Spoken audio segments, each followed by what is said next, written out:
Hello, bachcho. Let's see the question. A right triangular plate ABC of mass small m is free to rotate in a vertical plane about a fixed horizontal axis through A. देखो ये A पर एक क्या है हमारी axis है। इसके about में ये बिल्कुल फ्री है क्या करने के लिए, रोटेट करने के लिए। दैट मीन्स अगर हम यहाँ को यहाँ से इसको B से फ्री कर दें तो ये अभी इस डायरेक्शन में क्या कर जाएगी, रोटेट कर जाएगी। It is supported by a string such that the side AB is horizontal. अब देखो ये B पॉइंट पर ऐसे ऐसे सपोर्ट दिया जाता है कि जो साइड AB है कैसी है, just horizontal है। The reaction at support A in equilibrium is, so let's see the key concept of this question. The key concept of this question is, सबसे पहले आप जान लीजिए कि movement of force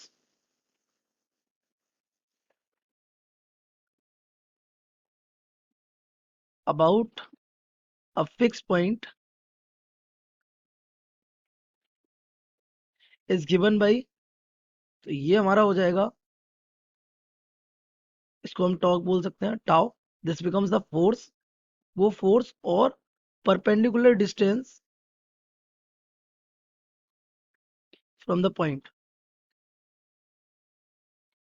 ये होता है। बाकी अगर हमारा टॉर्क क्या हो रहा है, अगर हमारा रोटेशन कैसा है, zero, if the rotation is zero,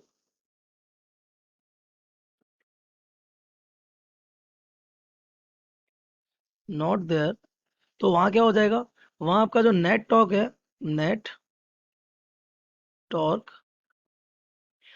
about that point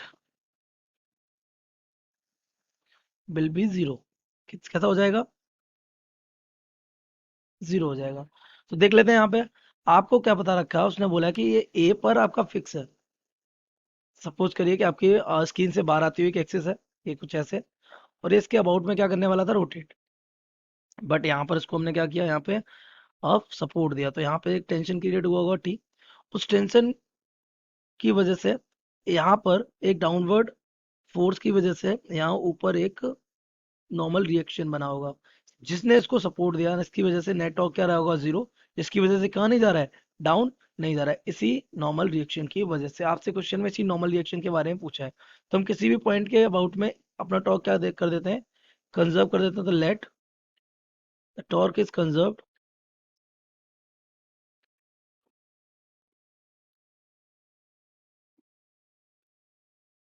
about B. तो बी के अबाउट में, क्योंकि बी के अबाउट में टी का जो हमारा टॉर्क होगा वो कितना हो जाएगा, जीरो, क्योंकि ये फोर्स तो टी है लेकिन परपेंडिकुलर डिस्टेंस बी से कितनी हो जाएगी इसकी, जीरो। बचे कौन से हमारे, एक बचा हमारे ये एन, तो ये हमारा हो जाएगा इस टी पर लगने वाला, अपर डायरेक्शन में लगने वाला फोर्स हमारा हो जाएगा ये T into zero. It will be equals to, अब यहाँ देखिए ये एन कहाँ लग रहा है, ऊपर, और इसकी डिस्टेंस कितनी है यहाँ से, बी पॉइंट से, इट इज एल, तो ये हमारा हो जाएगा एन इंटू एल। अच्छा यहाँ पर आपको पता है इसका एक सेंटर ऑफ मास भी होगा, जिसे सेंट्रोइड पे होगा, इसके नीचे लग रहा होगा एम जी, क्योंकि इसका मास कितना दे रखा है आपको, एम। इसकी पॉइंट बी से परपेंडिकुलर डिस्टेंस क्या हो जाएगी, तो इट इज गिवन बाई बेटा 12/3। आप ये सिंपल ज्योमेट्री से पता कर सकते हैं।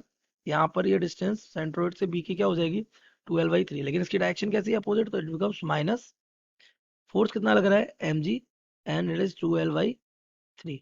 तो यहाँ से इट जीरो हो जाएगा, तो ये N L will be equals to the M G, और यहाँ आ जाएगा 12/3, तो एल से एल क्या हो जाएगा, कैंसिल, तो नॉर्मल रिएक्शन हमारा आ जाएगा एम जी और 2mg/3।